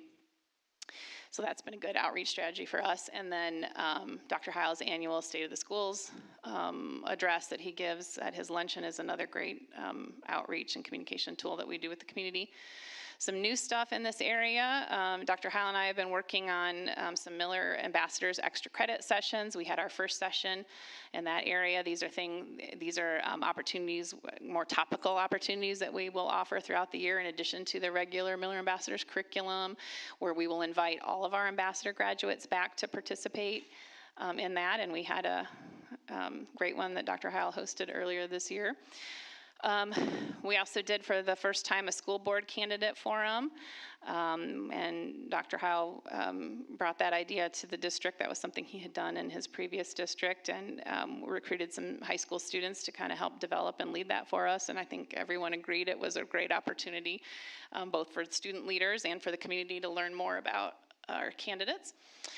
We also have Dr. Howe's Superintendent Advisory Council, which is a new program that he implemented this year that's giving him an opportunity to connect with students in all different grade levels for us to hear feedback. We had one of our meetings this morning. I don't want to steal his thunder. Maybe he's going to talk about this later, but we had a meeting this morning and got some great feedback from some of our elementary students.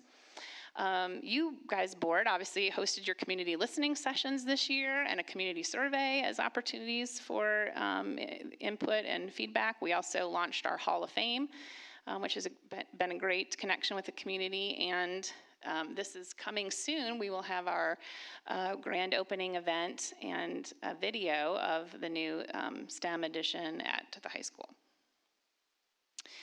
Also, we are developing and promoting the look, feel, and voice of Noblesville Schools to support strong, consistent connections within the community. This is maybe the less interesting side of some of the things I do, maybe the meat and potatoes behind the scene, but we do have specific brand and signage standards that have been developed for Noblesville Schools that are managed and maintained on a regular basis. A lot of work put into having a consistent look and voice in our materials and messaging. A photography library that we maintain of district events and culture.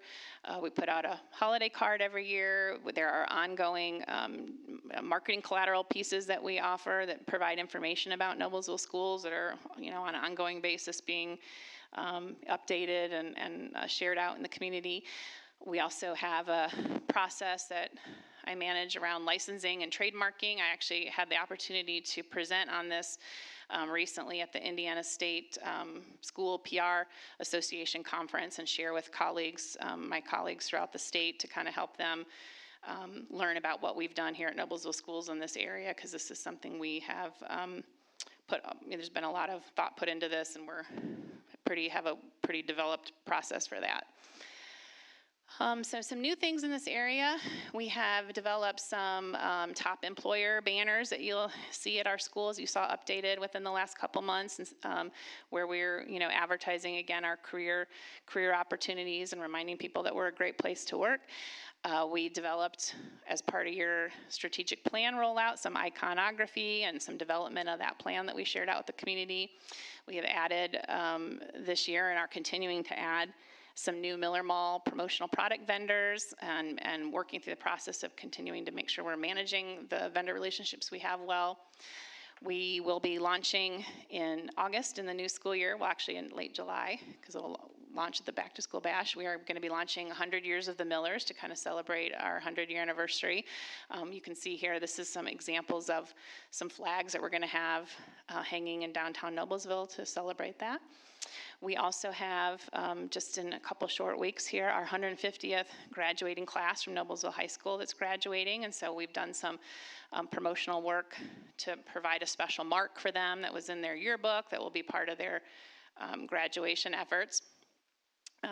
We have been involved in recruiting and doing some auditions coming soon for a new Millerman for the high school. That's a unique opportunity because it's really more than just about the high school. It's really kind of our personification in the community representing Noblesville Schools. So that's something that I get involved in. And then lots and lots of, throughout the district, different types of signage and decor updates. We also, of course, are collaborating with local business and civic organizations in support of our objectives.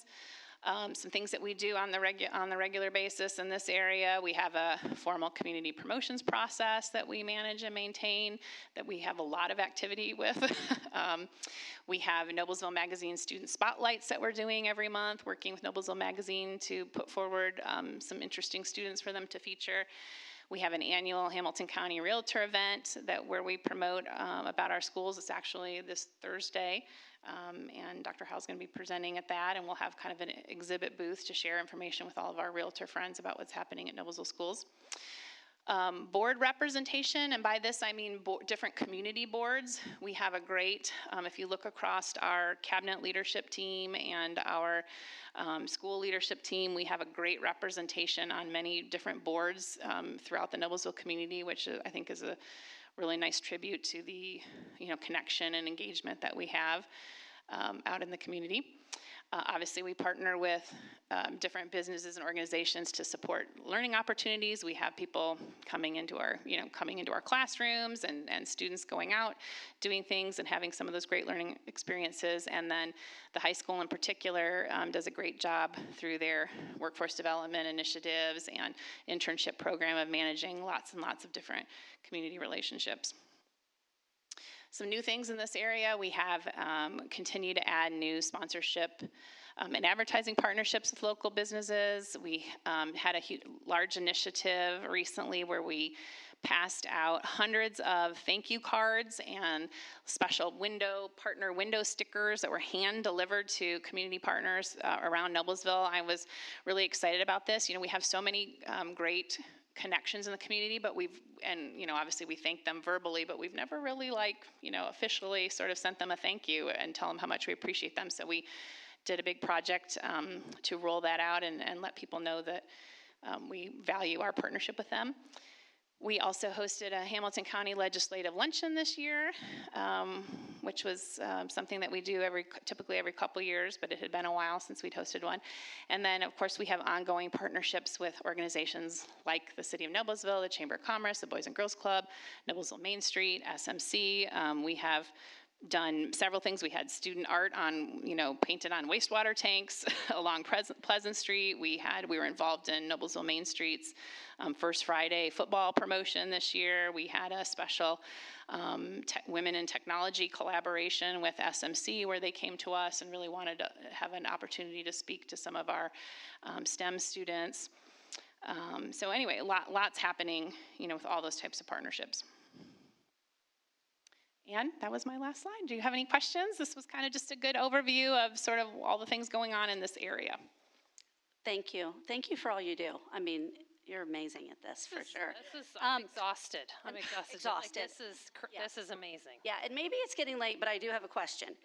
Okay, 100 years of the Millers, but there's 150 graduating classes. Mm-hmm. So what happened to the other? How does that work? So we we were Noblesville Schools a long time before we were the Millers. So what were we, the We were called the Black and Gold before and Gold. we were the Millers. We were the Black and Gold. So in 1869, we became a school district because the community formed a school board and hired a superintendent, and they did that with the goal of building a high school. So that's why we celebrated 150 years of Noblesville Schools back in 2019. That was the 150th anniversary of that. Took a couple years for that high school to be built, kids to come through it, and now we're at the 150th graduating class. And then in 1925, the Noblesville Milling Company, in what I like to call the best sponsorship deal in history, gave us uniforms for our student athletes in exchange for us being the Millers, and we've been the Millers now for 100 years. I don't think they've ever, the company's long out of business. They've never paid anything else for it, like one-time uniforms, and for 100 years we're the Millers. But yeah, we're looking forward. We have a lot of exciting things planned with the athletic department and with the Ed Foundation to really kind of build on that theme next year. Awesome. I really like this inn. I really like your inn. The inn. I love Thank you. So when my daughter got her graduation pictures, I feel like we're like one of the only ones on the cap has the inn. Is that I don't? Yeah, the high school did that. They chose to run with that, and I love it. I think it's a lot of fun. And then the Roundabout Inn. So I've seen so many seniors getting their pictures with. Yes, that makes cool. me. So many. Like I drove by there one day. There were like 10, like one on every side, photographers getting. Yes, so it's really neat. That's it's just super cool. Thank you. Yeah, that makes me really happy. That Inn Roundabout was a passion project of mine that took many years to bring to fruition. So it makes me happy every time I see people enjoying it. Yeah. So more a statement than that. You and I were sitting back here 5 years ago at a work session and talking about the importance of what we're doing in regards to what you do in community engagement because of the competition for students.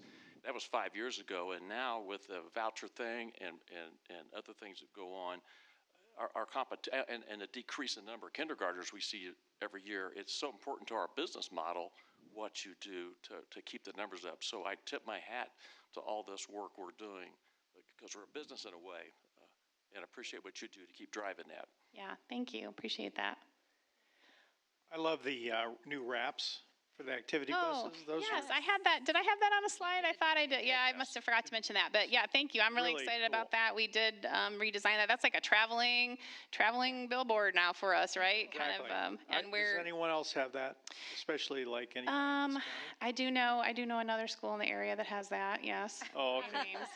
Well, I don't think that wasn't a unique idea, but I am excited. I'm excited to launch it, and then. Yeah, ours is better. There we go. But as we replace the cycle to replace more of those activity buses, the goal obviously would be that they would eventually all have that.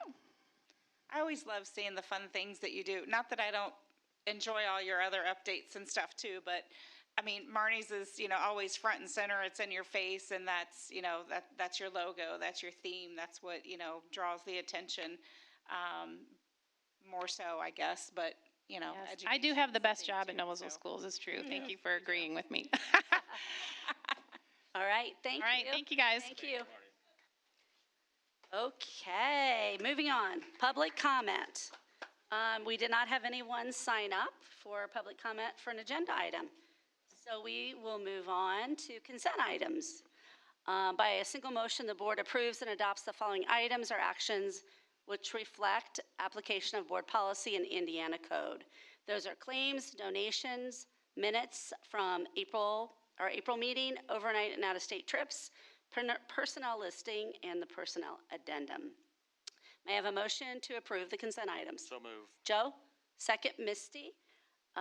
Any further discussion? Yes. Joe. I'd like to thank the people of Noblesville who donate to our schools. TriCappa donated $900 for students in need, and Ford's Garage donated $3,000 to the high school to purchase outdoor furniture and accessories for the collaborative space. We certainly appreciate everybody in Noblesville that helps us out. All right. Anything else? Okay. One more. Oh, sorry. Sorry. I just wanted to put out there, there were lots of questions that were asked via email behind the scenes before we just kind of blanket approve all of this stuff. So there were a lot this month, I promise.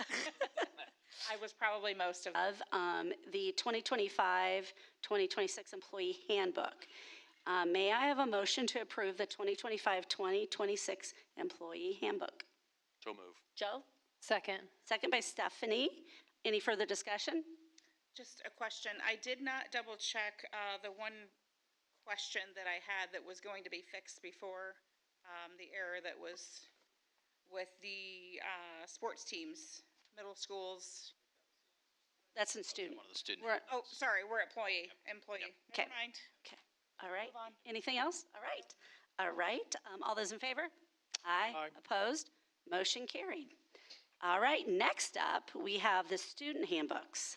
We have elementary, middle, and high school. So there are 3 different student handbooks. May I have a motion to approve the 2025-2026 student handbooks? Motion. Stephanie? Okay. Second by Brett. Any further discussion? Now you're checking on that. Now you're checking. Yes. Yep. Yes. I believe we did get that replaced right after we caught that. Yep. Okay. So it's been swapped out here on the website. Okay. So the version you're approving. Perfect. Thanks for catching that. Thank you. All right. Any other discussion? All right. All those in favor? Aye. Opposed? Motion carried. Next up, we had the presentation tonight of the ELA curriculum. May I have a motion to approve this selection and purchase of the following ELA curriculum materials effective for the 25-26 school year? We have the CKL, the 3rd edition, Amplify for grades K through 5. The Study Sync, it's McGraw-Hill, grades 6 through 12. May I have a motion? So moved. Misty, second by Joe. Any further discussion? All right. All those in favor? Aye. Opposed? Motion carried. Next up, we have meal prices. For the 25-26 school year, the school breakfast and lunch prices will go up slightly. May I have a motion? Misty? Second. Second by Stephanie. Any further discussion? All right. I just wanted to point out that there was some concern, just so, for the public knowledge, that maybe our increase wasn't quite enough, because, that program is self-funded, correct? So that was just our concern, but we have been reassured that is not an issue. And if I And can we speak- are the lowest, right? on most, maybe not on every exact one, but we're very Pretty low. We'll say that. Yeah, and there was also a question about the free and reduced lunch program and making sure that that program is out there and that parents and guardians are aware of that. I think that we were assured that that's out there. This change doesn't make anyone qualify that didn't before, but it's just good to make sure that everybody knows that that's a program. And if I can speak to Misty's comment a minute ago, I actually appreciate that question because for what it's worth, when Mrs. Bratton, our food service director, thinks about this pricing and whatnot, obviously there's always a balance between planning for the needs of the program, but wanting to keep costs as low as possible for all the families who pay those meal prices. And as a dad, I do appreciate that. As the son who eats multiple meals a day at our schools. But with that, she obviously works closely with Mr. Hortemiller, who is the one who helped answer that question. That obviously they are projecting out and making sure, we're confident that will absolutely cover everything that we have budgeted for them. So I appreciate the question. Yep. All right, anything else? No. All right, all those in favor? Aye. Opposed? Motion carried. Next, we have a motion to approve the bids recommended for the Food to School Purchasing Cooperative for the 2025 school year. Motion. Stephanie, a second by Misty. Any further discussion? All right, all those in favor? Aye. Opposed? Motion carried. We have an agreement between the Noblesville Youth Baseball, which is the NYB, and Noblesville Schools to continue the use of the property at Hazeldale Elementary School. And we approved this agreement at our last board meeting, but it has been revised to include after-hour safety. So may I have a motion to approve the revised agreement between Noblesville Youth Baseball and Noblesville Schools? I'll move. Second. Brett, seconded by Joe. Any further discussion? All those in favor? Aye. Opposed? Motion carried. Next up, we have public comment for non-agenda items. We did not have anyone sign up.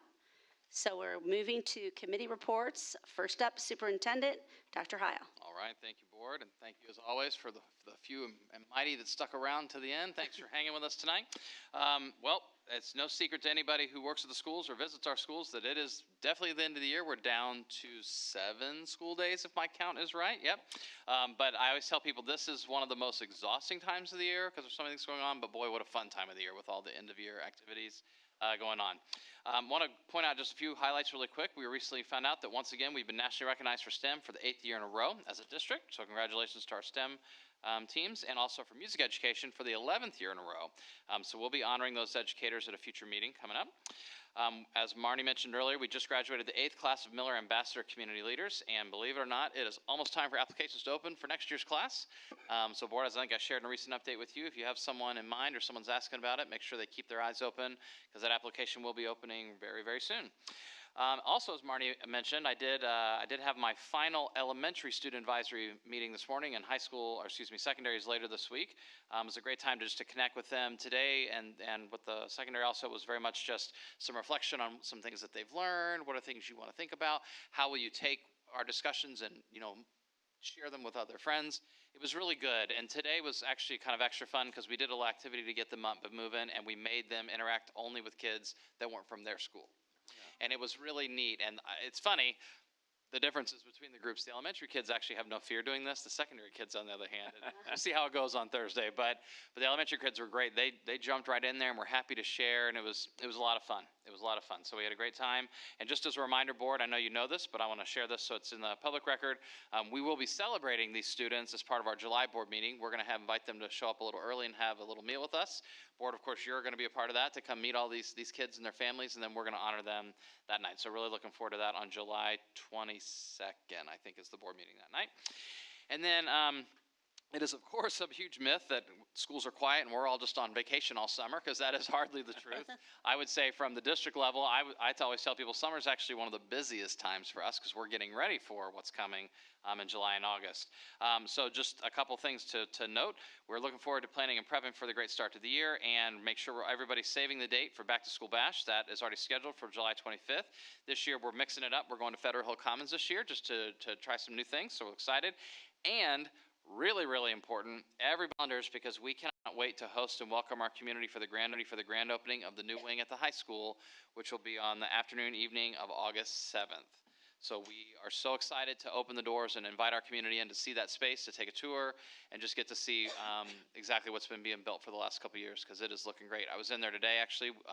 Mr. Hortemiller and I were there helping make some decisions on a few things, and it has taken another leap forward since I was there a few weeks ago. You can really see it. So I can't wait. It's going to be exciting. So other than that, have a great last 7 days in Noblesville Schools, and we're going to finish strong. Thank you. Next up, Attendance Review Committee, Misty. Okay, Attendance Review Committee, we last met on April 30th. We spent a majority of our time discussing the various new bills that have an impact on our attendance policies and procedures. The good news is, like a few other of the education-related bills, is that Noblesville Schools already does nearly everything in this bill. So there really isn't much of a change for us as much as there is for other districts. And we do, so our deans and the social workers do meet regularly to brainstorm and collaborate on addressing attendance issues, because it takes a lot of creativity, since this is student-focused, not necessarily school-focused. And then Christina Standish, who is our multilingual social worker, she was there and provided yet another perspective for attendance-related matters. And a representative from DCS also gave updates to the educational neglect reporting, since there is new leadership within their department. And at these meetings, we're always including our fine folks from the Noblesville Youth Assistance Program, the prosecutor's office, various admin levels from each of our school buildings, like the deans or assistant principals or what have you. And then just a little side note, in the last 10 years, chronic absenteeism, which is defined as missing 10% or more of the school year in Indiana, has doubled just in the last 10 years. So in 2013, it was 8.1%. Now this is throughout the state, not our district. In 2013, it was 8.1% considered chronic. And then in the 23-24 school year, it was up to 17.8. So that is obviously an issue that we are diligently working on, and Julie is amazing at coming up with all these things, working with everyone else in our buildings. So that is my update. Thank you. ISBA Legislative Committee, Joe. Yes, Dr. Heil and the total school board participated in the Region 5 ISBA meeting to review new state laws, which I'm not going to really review. We've done this 4 or 5 times. We know that we're going to have some things we have to work as the state legislature passed 45 new laws. Now, they did do away with 30,000 words in their handbook, but the 45 new ones took that right out, okay? So the book's still this thick. Anyway, the highlight of the meeting was your school board was honored as an exemplary board. So we've been honored twice in the last 2 weeks. That's kind of fun to get to do that, okay. Well, and then Marnie sent her communication out too. Right, so there you go. Thank you, Joe. Noblesville Parks Board. All right, back up again. Okay. The facilities are open, parks are open. We've been running around through the parks. If you jog through Forest Park this week, there's a whole bunch of great big trees lying on their side. So they might have work over there if anybody wants to get a job picking up sticks and picking up trees, okay? There's programs, camps are all open for both adults and youth. Dillon Park has a summer concert series starting at 7 p.m. on Thursdays, both June and July, and there's movies on select Fridays, and there's concerts at Federal Hill. So get on down here and support your Parks Department. Thank you. Noblesville Redevelopment Commission, Stephanie. We had 2 RDC meetings since our last school board meeting. The first was on Thursday, April 17th, and included a memorandum of understanding For the NSEF Mental Health Fund support in the amount of $50,000. The city contributed $25,000 from the opioid settlement fund, which is money that was received by local government from settlements from litigation with opioid manufacturers, while RDC contributed $25,000 from the Noblesville Consolidated TIF. We are very grateful to the city for their collaboration and generosity in helping fund such a critical need for our students and staff. The second matter of business was for a resolution approving the economic development agreement with Motorbank LLC Denison Parking located at 239 North 10th Street and the commission to allow for additional downtown parking. Denison will manage the parking and will work with the city to establish parking rates. The May 15th meeting had only two matters. One was a resolution that TIF dollars collected in the year 2026 are needed to satisfy the obligations of the commission, and that no excess assessed value may be allocated to the respected taxing units. The second was the contract approval and funding authorization for Reedy Financial Group, who provides services such as annual minimum taxpayer agreement review and annual TIF impact reports. Thank you. Noblesville Youth Sports Alliance, Misty. All right. Anyone know what the Live Golf program is? A lot of golfers in here. So coming up at Chatham Hills, the weekend of August 17th, the Live Golf Individual Championship will be held. You can also watch it live on Fox Sports. Round one is Friday the 15th with a tee time at 12:15. Round two is Saturday at 11:15 a.m. with the third and final on Sunday at 10:05 a.m. Fun fact, which I'm not really, savvy with golf. I do putt-putt now and then. But did you know what LIV stands for? It refers to the Roman numerals for 54, which is the number of holes they play in their LIV events. So now you know. NYSA is also offering an opportunity for those who are interested in being involved in the youth sports, such as coaching or volunteering on some level, to be CPR certified. The individuals interested will be responsible for the cost of the online course, which is pretty quick and easy. I did it. And it is only $16.50. And then NYSA will cover the cost of the skills check, which is the in-person testing for those wanting to be CPR AED certified. That is here tomorrow. Sorry, just overreading stuff. The online portion does need to be completed prior to the in-person skills check, and you will need to bring a completed copy of your certificate with you in order to do so. And then NYSA is also working on partnering with the Noblesville Boom for the various needs and events that we do for our youth sports. And did you know also another fun fact? There are only 26 G Leagues throughout Canada, Mexico, and the United States. So for us to have one right here in Noblesville is pretty special. And that is pretty much all I have, other than our next meeting is right here tomorrow, right after the CPR. So I'll see y'all there. All right, thank you. Our next board meeting, June 17th, Tuesday, here, 6 p.m. May I have a motion to adjourn? Joe's, yeah, Misty. Okay, no further discussion, I guess, okay? All those in favor? Aye. Aye. Opposed? Motion carried. Thank you.